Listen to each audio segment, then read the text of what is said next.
നമ്മുടെ കമ്പ്യൂട്ടറിൽ Python install ചെയ്യുന്ന സമയത്ത് 200-ൽ കൂടുതൽ സ്റ്റാൻഡേർഡ് അല്ലെങ്കിൽ ബിൽറ്റ് ഇൻ ലൈബ്രറീസ് ഇൻസ്റ്റാൾ ആകുന്നുണ്ടെന്ന് നിങ്ങൾക്കറിയാമോ? അതിലെ വളരെ യൂസ്ഫുൾ ആയിട്ടുള്ള 10 ലൈബ്രറീസ് ആണ് ഈ വീഡിയോയിൽ ഡിസ്കസ് ചെയ്യാൻ പോകുന്നത്. Number 1, OS module. നമ്മുടെ കമ്പ്യൂട്ടറിൽ റൺ ചെയ്യുന്നത് വിൻഡോസ്, ലിനക്സ്, മാക് OS ഏത് വേണമെങ്കിലും ആയിക്കോട്ടെ. നമ്മുടെ പൈത്തൺ പ്രോഗ്രാമിൽ നിന്നും ഈ ഓപ്പറേറ്റിംഗ് സിസ്റ്റവുമായി കമ്മ്യൂണിക്കേറ്റ് ചെയ്യുവാനുള്ള മെത്തേഡ്സ് ആണ് OS മോഡ്യൂൾ പ്രൊവൈഡ് ചെയ്യുന്നത്. പ്രധാനമായും 3 ടൈപ്പിലുള്ള ഓപ്പറേഷൻസ് ആണ് നമുക്ക് OS മോഡ്യൂൾ വെച്ച് ചെയ്യാൻ പറ്റുക. ഒന്ന്, ഫയൽ ആൻഡ് ഡയറക്ടറി മാനേജ്മെൻറ്റ് എന്ന് പറഞ്ഞാൽ പുതിയ ഡയറക്ടറി ക്രിയേറ്റ് ചെയ്യുക, ഡയറക്ടറി റീനെയിം ചെയ്യുക, കോപ്പി ചെയ്യുക, ഫയൽ എക്സിസ്റ്റ് ചെയ്യുന്നുണ്ടോ നോക്കുക, അങ്ങനത്തെ ഓപ്പറേഷൻസ്. ഇനി എൻവയോൺമെൻറ്റ് വേരിയബിൾസ് റീഡ് ചെയ്യണമെങ്കിലും സെറ്റ് ചെയ്യണമെങ്കിലും OS മോഡ്യൂൾ യൂസ് ചെയ്യാവുന്നതാണ്. ടെമ്പററി ഫയൽസ് സ്റ്റോർ ചെയ്യാനുള്ള പാത്ത് ഏതാണ് സെറ്റ് ചെയ്തിരിക്കുന്നത്, ഇങ്ങനത്തെ കാര്യങ്ങളൊക്കെ ആക്സസ് ചെയ്യാൻ വേണ്ടി യൂസ് ചെയ്യാം. മൂന്നാമതായി, ഷെൽ കമാൻഡ്സ് റൺ ചെയ്യുവാനുള്ള ഫീച്ചേഴ്സ് പ്രൊവൈഡ് ചെയ്യുന്നു. എന്ന് പറഞ്ഞാൽ നമുക്ക് ഏതെങ്കിലും ഒരു എക്സ്റ്റേണൽ EXE ട്രിഗർ ചെയ്യുക, അതല്ലെങ്കിൽ വിൻഡോസിൻ്റെ ഏതെങ്കിലും കമാൻഡ് റൺ ചെയ്യുക, ഇതൊക്കെ OS മോഡ്യൂൾ യൂസ് ചെയ്ത് ചെയ്യാവുന്നതാണ്. നമ്പർ 2, സിസ് മോഡ്യൂൾ. നമ്മുടെ പ്രോഗ്രാം റൺ ചെയ്യുന്ന പൈത്തൺ എൻവയോൺമെൻറ്റുമായി ഇൻട്രാക്ട് ചെയ്യാൻ വേണ്ടിയാണ് സിസ് മോഡ്യൂൾ യൂസ് ചെയ്യുന്നത്. ഉദാഹരണമായി നമ്മുടെ പ്രോഗ്രാമിലേക്ക് കമാൻഡ് ലൈൻ ആർഗ്യുമെൻസിനെ സെൻഡ് ചെയ്യുക, അതല്ലെങ്കിൽ പ്രോഗ്രാം റൺ ചെയ്ത് കഴിഞ്ഞാൽ നമ്മൾ അതിൻ്റെ ഒരു റിട്ടേൺ കോഡ് സെൻഡ് ചെയ്യും. ഈ പ്രോഗ്രാം സക്സസ്ഫുള്ളി ആണോ, അതോ എറർ ഉണ്ടോ, അതോ ഫെയിൽഡ് ആണോ, പ്രോഗ്രാമിൻ്റെ റിട്ടേൺ കോഡ് സെൻഡ് ചെയ്യുന്നതിനും സിസ് നമ്മളെ ഹെൽപ്പ് ചെയ്യുന്നു. അതുകൂടാതെ പൈത്തൺ എൻവയോൺമെൻറ്റ് വേരിയബിൾസ് ചേഞ്ച് ചെയ്യണമെങ്കിൽ, എൻവയോൺമെൻറ്റ് കോൺഫിഗറേഷൻസ് ചേഞ്ച് ചെയ്യണമെങ്കിൽ ബൈ ഡിഫോൾട്ടായിട്ട് 1000 ടൈംസ് ആണ് ഒരു ഫംഗ്ഷനെ റിക്കർസീവായിട്ട് കോൾ ചെയ്യാൻ പറ്റുക. അപ്പോൾ അതിനെ നമുക്ക് 1000 എന്നുള്ളതിന് പകരം 2000 എന്നാക്കി മാറ്റണം.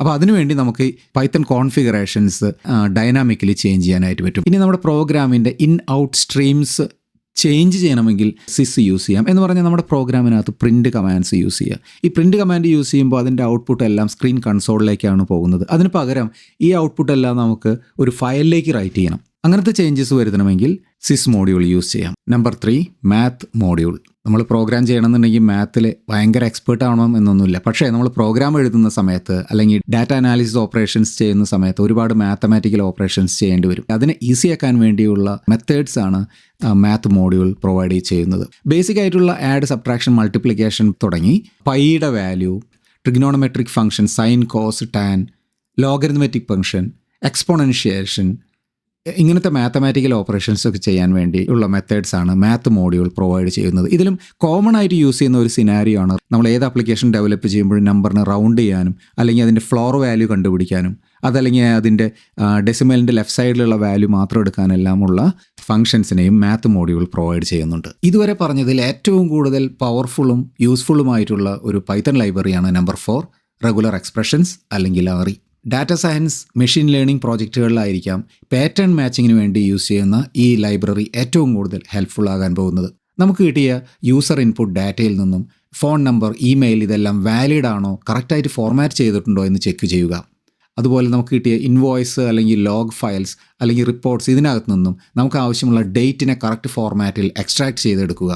കിട്ടിയ ഡാറ്റയിൽ നിന്നും ഏതെങ്കിലും സ്പെസിഫിക് സ്ട്രിങ്സിനെ അല്ലെങ്കിൽ സെൻസിറ്റീവ് ഇൻഫർമേഷൻസിനെ മാസ്ക് ചെയ്യുക, പാറ്റേൺ മാച്ച് ചെയ്ത് റീപ്ലേസ് ചെയ്യുക. അപ്പോൾ ഉദാഹരണമായി ക്രെഡിറ്റ് കാർഡ് നമ്പർ ഉണ്ടെങ്കിൽ അതിനെ XXX എന്ന് പറഞ്ഞ് റീപ്ലേസ് ചെയ്യുക. അതുപോലെ നമുക്ക് കിട്ടിയ ഇൻപുട്ട് ഡാറ്റയെ മാനിപ്പുലേറ്റ് ചെയ്തെടുക്കാനും പാഴ്സ് ചെയ്തെടുക്കാനും pattern matching and string manipulation ഓപ്പറേഷൻസിനൊക്കെ ഏറ്റവും കൂടുതലായിട്ട് ഹെൽപ്ഫുൾ ആയിട്ടുള്ള ഒരു ലൈബ്രറിയാണ് RE എന്ന് പറയുന്നത്. പൈത്തണിൽ മാത്രമല്ല, ബാക്കിയുള്ള മിക്കവാറും എല്ലാ പ്രോഗ്രാമിംഗ് ലാംഗ്വേജുകളിലും ഇതിന് സിമിലർ ആയിട്ടുള്ള റെഗുലർ എക്സ്പ്രഷൻസ് ചെയ്യാറുണ്ട്. Number 5, random module.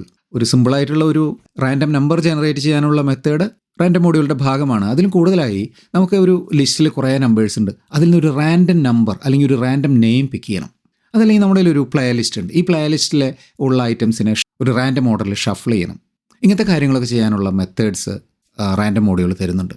ഇത് യൂസ് ചെയ്യുന്നത് ഗെയിം ഡെവലപ്മെൻറ്റ്, റാൻഡം ആയിട്ടുള്ള ടെസ്റ്റ് ഡാറ്റ ജനറേഷൻ, അതുപോലെ സിമുലേഷൻസ്, ഇങ്ങനത്തെ സമയത്തൊക്കെ വളരെ ഹെൽപ്ഫുള്ളാണ് random module. Number 6, JSON module. 2 applications തമ്മിലുള്ള ഡാറ്റ എക്സ്ചേഞ്ചിന് വേണ്ടി ഏറ്റവും കൂടുതലായിട്ട് യൂസ് ചെയ്യുന്ന ഡാറ്റ സ്റ്റോറേജ് ഫോർമാറ്റാണ് ജാവാസ്ക്രിപ്റ്റ് ഒബ്ജക്റ്റ് നൊട്ടേഷൻ അല്ലെങ്കിൽ JSON എന്ന് പറയുന്നത്.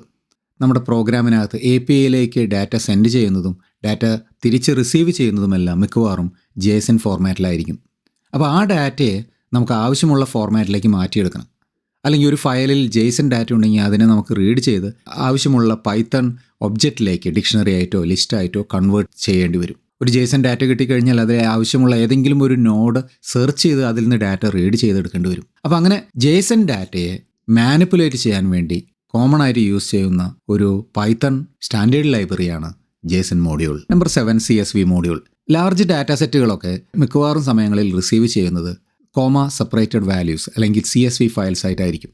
ഈ CSV ടൈപ്പിലാണെങ്കിലും അതിനകത്ത് ഡാറ്റ റിസീവ് ചെയ്യുന്നത് ചിലപ്പോൾ കോമ സെപ്പറേറ്റഡ് ആയിരിക്കാം, ചിലപ്പോൾ അത് പൈപ്പ് ക്യാരക്ടറോ അല്ലെങ്കിൽ വേറെ ഏതെങ്കിലും ക്യാരക്ടേഴ്സ് യൂസ് ചെയ്തുകൊണ്ടായിരിക്കാം.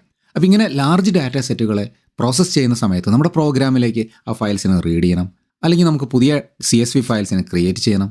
അതല്ലെങ്കിൽ ഈ CSV ഡാറ്റ റിസീവ് ചെയ്ത് കഴിഞ്ഞാൽ അതിൽ നിന്ന് ഡാറ്റ റീഡ് ചെയ്ത് ലിസ്റ്റ്, ഡിക്ഷണറി തുടങ്ങിയ പൈത്തൺ ഒബ്ജക്റ്റിലേക്ക് കൺവേർട്ട് ചെയ്യാം. ഇതിനൊക്കെ വേണ്ടിയുള്ള യൂസ്ഫുൾ ആയിട്ടുള്ള മെത്തേഡ്സാണ് CSV എന്ന് പറയുന്ന മോഡ്യൂൾ തരുന്നത്. Number 8 SQLite 3 Microsoft SQL server, Oracle, MySQL ഇങ്ങനത്തെ പവർഫുൾ ആയിട്ടുള്ള ഡാറ്റാബേസ് മാനേജ്മെൻറ്റ് സിസ്റ്റങ്ങൾ നിങ്ങൾക്കറിയാം. എന്നാൽ നമ്മൾ ആപ്ലിക്കേഷൻ ഡെവലപ്പ് ചെയ്യുന്ന സമയത്ത് കുറച്ച് ഡാറ്റ മാത്രമേ സ്റ്റോർ ചെയ്യാനുള്ളൂ, ചെറിയ ആപ്ലിക്കേഷനാണ് എന്നൊക്കെ ഉണ്ടെങ്കിൽ ഇതൊന്നും സെറ്റപ്പ് ചെയ്യാനുള്ള കപ്പാസിറ്റി നമുക്കുണ്ടാവില്ല. അപ്പോൾ ലോക്കലി വളരെ ലൈറ്റ് വെയ്റ്റ് ആയിട്ട് ഡാറ്റ സ്റ്റോർ ചെയ്യാൻ വേണ്ടി ഹെൽപ്പ് ചെയ്യുന്ന ഒരു ഡാറ്റാബേസ് മാനേജ്മെൻറ്റ് സിസ്റ്റമാണ് SQLite എന്ന് പറയുന്നത്. അങ്ങനത്തെ SQLite ഡാറ്റാബേസുകളെ ക്രിയേറ്റ് ചെയ്യാനും മാനേജ് ചെയ്യാനും ക്വറി ചെയ്യാനും ഒക്കെ യൂസ് ചെയ്യുന്ന ഒരു ലൈബ്രറിയാണ് SQLite 3 എന്ന് പറയുന്നത്. ഈ ഡാറ്റാബേസിൻ്റെ പ്രത്യേകത എന്താണെന്നുണ്ടെങ്കിൽ നമ്മുടെ സാധാരണ SQL കമാൻഡ്സ് ഉണ്ടല്ലോ, സെലക്ട്, ഇൻസേർട്ട്, അപ്ഡേറ്റ്, ഇതെല്ലാം നമുക്ക് SQLite ഡാറ്റാബേസിൽ യൂസ് ചെയ്യാം. അതുമാത്രമല്ല, അത് നമ്മുടെ പ്രോഗ്രാമിൻ്റെ ഭാഗമായി നമുക്ക് എംബഡ് ചെയ്ത് വയ്ക്കാം, ലോക്കലി സ്റ്റോർ ചെയ്ത് വയ്ക്കാൻ പറ്റും. ഈ പ്രോട്ടോടൈപ്പിംഗ്, ടെസ്റ്റിങ്, അതുപോലെ യൂസർ പ്രിഫറൻസസ് സേവ് ചെയ്യുക നമ്മുടെ ആപ്ലിക്കേഷൻ്റെ ഭാഗമായിട്ട്, ഇതിനൊക്കെ വേണ്ടി നമുക്ക് SQLite ഹെൽപ്ഫുള്ളാണ്. ഡാറ്റ അനാലിസിസ് ചെയ്യുന്ന സമയത്ത് ഒരു CSV ഫയലിൽ കിട്ടിയ ഡാറ്റയെ നമുക്കിതുപോലെ SQL ക്വറീസ് വെച്ച് മാനിപ്പുലേറ്റ് ചെയ്യണമെങ്കിൽ അതിനെ ഒരു SQLite ഡാറ്റാബേസിലേക്ക് സ്റ്റോർ ചെയ്ത് കഴിഞ്ഞാൽ വളരെ ഹെൽപ്ഫുൾ ആയിരിക്കും. Number 9 ഇറ്റർ tools.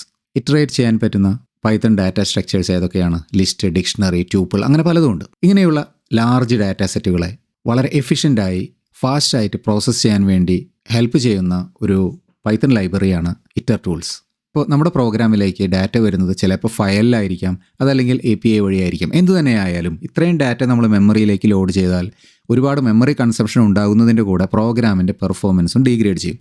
ഇതെല്ലാം കൂടെ മെമ്മറിയിലേക്ക് ലോഡ് ചെയ്യുന്നതിന് പകരം ആവശ്യമുള്ള ബ്ലോക്കുകളെ ചങ്കുകളായി റീഡ് ചെയ്തെടുക്കുക.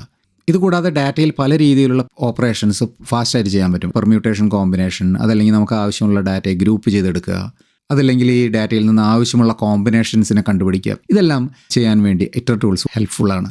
വലിയ ഡാറ്റ സെറ്റുകൾ വർക്ക് ചെയ്യുമ്പോൾ മാത്രമേ ഈ ഇറ്റർ ടൂൾസ് നമ്മൾ യൂസ് ചെയ്യേണ്ട ആവശ്യമുള്ളൂ. Number 10 logging module. നമ്മുടെ പ്രോഗ്രാമിനകത്ത് നിന്നും ലോഗ് ഫയൽസിനെ ക്രിയേറ്റ് ചെയ്യാൻ ഹെൽപ്പ് ചെയ്യുന്ന വളരെ ഫ്ലെക്സിബിൾ ആയിട്ടുള്ള ഒരു ഫ്രെയിം വർക്കാണ് ലോഗിംഗ് മോഡ്യൂൾ. നമ്മുടെ എറർ മെസ്സേജസിനെ പല എറർ ലെവൽസ് വെച്ച് കാറ്റഗറൈസ് ചെയ്യുക. Debug, info, warning, critical, error, അങ്ങനെ പല കാറ്റഗറൈസ് ചെയ്യാം. എന്നിട്ട് ഫയലിലേക്ക് റൈറ്റ് ചെയ്യുന്ന സമയത്ത് അതിലേക്ക് ഡേറ്റ് സ്റ്റാമ്പ് ആഡ് ചെയ്യുക, സ്റ്റാക്ക് ട്രേസ് ആഡ് ചെയ്യുക, അതുപോലെ ലൈൻ നമ്പർ ആഡ് ചെയ്യുക, ലോഗ് മെസ്സേജസിനെ കസ്റ്റമൈസ് ചെയ്യുക. ഇതെല്ലാം ലോഗിംഗ് ഫ്രെയിം വർക്ക് സപ്പോർട്ട് ചെയ്യുന്നുണ്ട്.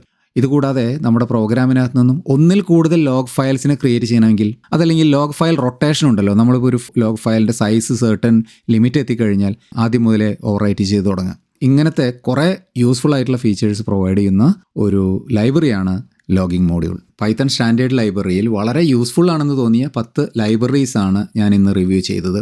പൈത്തൺ സ്റ്റാൻഡേർഡ് ലൈബ്രറിയുടെ കംപ്ലീറ്റ് ലിസ്റ്റ് ഞാൻ വീഡിയോ ഡിസ്ക്രിപ്ഷനിൽ കൊടുത്തിട്ടുണ്ട്. ഇതുകൂടാതെ ആയിരക്കണക്കിന് പൈത്തൺ എക്സ്റ്റേണൽ അല്ലെങ്കിൽ തേർഡ് പാർട്ടി ലൈബ്രറീസ് അവൈലബിൾ ആണ്. ഡാറ്റ സയൻസ്, മെഷീൻ ലേണിങ്ങിനൊക്കെ വേണ്ടി യൂസ് ചെയ്യുന്ന ഒരുപാട് ലൈബ്രറീസ് ഉണ്ട്. അവയെക്കുറിച്ച് നമുക്ക് വേറൊരു വീഡിയോയിൽ ഡിസ്കസ് ചെയ്യാം. അപ്പോൾ വീഡിയോ ഹെൽപ്ഫുൾ ആയിരുന്നെങ്കിൽ ലൈക്ക് ചെയ്യുക, ക്വസ്റ്റ്യൻസ് കമൻറ്റ് ചെയ്യുക, ഫ്രണ്ട്സിന് ഷെയർ ചെയ്യുക. മറ്റൊരു വീഡിയോവുമായി വീണ്ടും കാണാം. അതുവരെ ബൈ ബൈ.